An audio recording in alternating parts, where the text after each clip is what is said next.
और अब बात करते हैं बड़ी खबर की, क्योंकि बीते विधानसभा चुनाव में पश्चिमी उत्तर प्रदेश में राष्ट्रीय लोकदल और सपा गठबंधन के प्रदर्शन का असर अब बीजेपी नेताओं पर भी दिखने लगा है। अगले साल देश में होने वाले लोकसभा चुनाव से पहले केंद्रीय राज्य मंत्री और पश्चिमी उत्तर प्रदेश के जाट समुदायों के सबसे बड़े नेता कहे जाने वाले संजीव बालियान ने अलग नया प्रदेश बनाने की अब मांग उठा दी है। जाट समाज द्वारा आयोजित एक अधिवेशन में संजीव बालियान ने पश्चिमी उत्तर प्रदेश को एक अलग नया राज्य बनाने की मांग उठाई, जिसके बाद अब चर्चाओं का विषय ये बयान बन गया है। इसके साथ ही उन्होंने ये भी कहा कि मेरठ को इस नए प्रदेश की राजधानी बनाना चाहता हूं।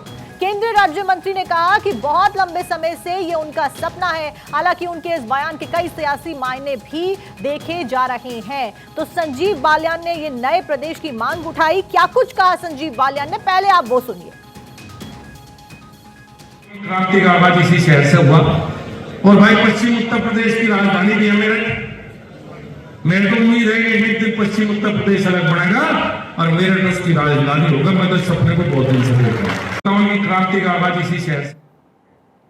तो देखिए, बयान आपने सुना कि क्या कुछ यहां पर संजीव बालियान के द्वारा कहा गया, और इसके बाद अब ये पूरा मुद्दा सुर्खियों में बना हुआ है। इसके ऊपर हम चर्चा करेंगे। क्या कुछ चर्चा के विषय रहेंगे ये भी हम आपको बता दें कि हम इसके ऊपर बताएंगे कि हमारे साथ में गेस्ट सबसे पहले तो जुड़े हैं अमित तिवारी, नेता बीजेपी हमारे साथ में जुड़े हैं। मोहम्मद आसिफ कांग्रेस से हमारे साथ में लगातार बने हुए हैं। आलोक पांडे राजनीतिक विश्लेषक हमारे साथ में जुड़े हुए हैं। सबसे पहले मैं अमित तिवारी जी का रुख करूंगी। अमित जी, बीजेपी के नेता हैं संजीव बालियान और ये बड़ा बयान, सबसे पहले तो ये जानना चाहूंगी क्या ये उनका इंडिविजुअल बयान है या फिर ये पार्टी का बयान है जो उनके द्वारा दिया गया है? देखिए साक्षी जी, उन्होंने एक सामाजिक कार्यक्रम में ये बात कही थी और आप अगर देखें तो समय समय पर ऐसी मांगे राज्यों से आती रही हैं। तो और अभी तक अगर आप देखें तो जो होम मिनिस्ट्री है उनके पास ऐसे 20 राज्यों से ये प्रस्ताव आए हैं कि वो एक अलग राज्य बनाना चाहते हैं। हाल ही में बने हुए तेलंगाना से भी ऐसे एप्लीकेशंस आए हैं कि तेलंगाना से भी एक अलग राज्य निकल कर एक बनने की बात वहाँ के लीडर्स कर रहे हैं। तो समय समय पर ऐसी बातें होती रही हैं। और अगर हम बात करें स्पेसिफिकली यूपी की, तो यूपी से हरित प्रदेश, जो कि बालियान जी कह रहे थे पश्चिमी उत्तर प्रदेश, और उसके बाद पूर्वांचल। अमित जी, तो चर्चा का विषय हो गया ना कि किसने क्या बयान दिया या किसने क्या कुछ सुझाव दिए हैं कि बंटवारा होना चाहिए प्रदेश का या नहीं होना चाहिए। मैं तो आपसे ये पूछ रही हूँ कि क्या ये बीजेपी का बयान है या फिर ये संजीव बालियान का इंडिविजुअल बयान है? पार्टी का क्या रुख है इस बयान के ऊपर? ये उनका निजी बयान है। उन्होंने एक सामाजिक कार्यक्रम में ये बात कही है और जो भी स्पष्टीकरण होगा मेरे हिसाब से वो सक्षम है उस पर स्पष्टीकरण देने के लिए, शायद दिया भी है उन्होंने। उसके बाद जो अगर आप देखिए उसके बाद जो तो पार्टी इस बयान के साथ में खड़ी नहीं होती है, बीजेपी इस बयान के साथ में खड़ी नहीं होती है उत्तर प्रदेश को बांटने के बयान के ऊपर मैं पूछ रही हूँ। नहीं, अब वो तो केंद्रीय मंत्रिमंडल के सामने अगर ये विषय आएगा तो उस पर चर्चा होगी। इस पे तो अभी तो पार्टी का कोई बयान नहीं है साक्षी जी। पार्टी का कोई बयान नहीं है अभी इसके ऊपर। मोहम्मद आसिफ जी कांग्रेस से हमारे साथ जुड़े हुए हैं। आसिफ जी, आप इस बयान को किस तरीके से समझते हैं और देखते हैं? क्योंकि जाट समुदाय में अगर हम बात करें संजीव बालियान जी की, अच्छा खासा दबदबा है उनका और अच्छा खासा वोट फेचिंग हम कह सकते हैं कि उनका चेहरा है। तो उसमें कांग्रेस पार्टी किस तरीके से इस बयान को देखती है, बंटवारे के बयान को? सबसे पहले तो बालियान जी जिस दिन से मंत्रिमंडल से हटे हैं ना, उस दिन से उनका पता ही नहीं था कहा है। उन्होंने बयान दिया कल, तो आज चर्चा का विषय है। वो अपने आप को चर्चा में लेके आए। रही दूसरी बात अलग प्रदेश की बात, हरित प्रदेश की बात, बहन मायावती जी हो या जीत सिंह जी हो, अक्सर बीच बीच में आवाजें उठती रही है कि अलग पश्चिम उत्तर प्रदेश बनना चाहिए। तो इसलिए मैं कहूंगा उनके बयान के पीछे क्या सियासी माने वे भाजपा बताएगी, लेकिन जो वहां की पब्लिक की आवाज शुरू से रही है कि हरित प्रदेश बनना चाहिए और इसके लिए लोग अक्सर जनसंघर्ष करते रहे। कई बार ऐसा हुआ है, इलाहाबाद हाई कोर्ट है, बहुत दूर जाना पड़ता है, तो लोगों ने पहले ही मेरठ को अंदर हाई कोर्ट लाने की बात की है। कई बार ऐसा हुआ 3-3 महीने तक कोर्टें बंद रही हैं। तो ये तो एक ऐसा मुद्दा है, हरित प्रदेश बनना चाहिए। सब लोग तो कांग्रेस ये कहती है कि अलग प्रदेश होना चाहिए, उत्तर प्रदेश में अलग अलग डिविजन होने चाहिए। हरित प्रदेश देखो जी होना चाहिए, तो जहां जिसकी आवाज पहले कांग्रेस ने ही तेलंगाना बनाया था। अब तेलंगाना में चुनाव होने जा रहा है, छोटा आंध्र से अलग किया और तेलंगाना डेवलप हुआ। और तेलंगाना की बात भाजपा करती रही है, तो मालूम है भाजपा तेलंगाना में है ही नहीं, क्योंकि चुनाव तो तेलंगाना में हो रहा ना पाकिस्तान के साथ में। जो तेलंगाना कांग्रेस जीतने जा रही है और भाजपा में कहीं है ही नहीं, हाशिए पर है। तो इसलिए तमाम जगह देखते हैं चुनाव 3 जगह की बात होती है, तेलंगाना और मिजोरम को भाजपा भूल जाती है। तो मैं कहूँगा हरित प्रदेश बनना चाहिए, हम समर्थन करते हैं, बने, और जनता भी वहां की यही चाहती है बने।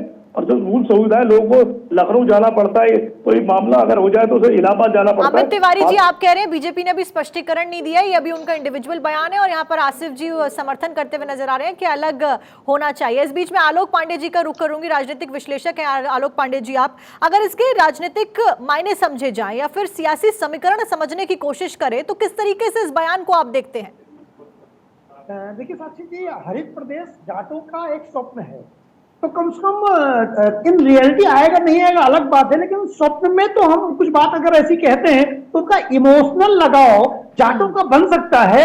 जो आरएलडी की ग्रोथ है पश्चिमी उत्तर प्रदेश में, उस ग्रोथ को रोक सकता है या उस ग्रोथ को धीमे करने की तरफ मैं देखता हूं उसका बयान। जो सपा और आरएलडी का गठबंधन है, और वेस्टर्न यूपी में बीजेपी अपनी मूल विधानसभा सीट हार गई है, जो बहुत अच्छे तरह से जीती थी, उसके खतौली वाली सीट हारने के बाद तो बीजेपी को वेस्टर्न यूपी में थोड़ा आरएलडी से भय की अनुभूति हो रही मुझे लगता है। तो उस आरएलडी को रोकने के लिए जाटों को अपनी तरफ और बड़ी मात्रा में आकर्षित करने के लिए, क्योंकि ये जो हरित प्रदेश की मांग है बहुत पुरानी मांग है, आरएलडी भी बहुत लंबे समय से मांग करती रही है। हालांकि अब भारतीय जनता पार्टी क्या अच्छा आलोक पांडे जी, इस बीच में यहाँ पर क्योंकि पश्चिम की मांग की गई है कि पश्चिम को अलग राज्य घोषित कर देना चाहिए, तो यहाँ पर पूर्वांचल की भी मांग उठती हुई नजर आई है। ऐसे उत्तर प्रदेश के कितने भाग जाते हैं?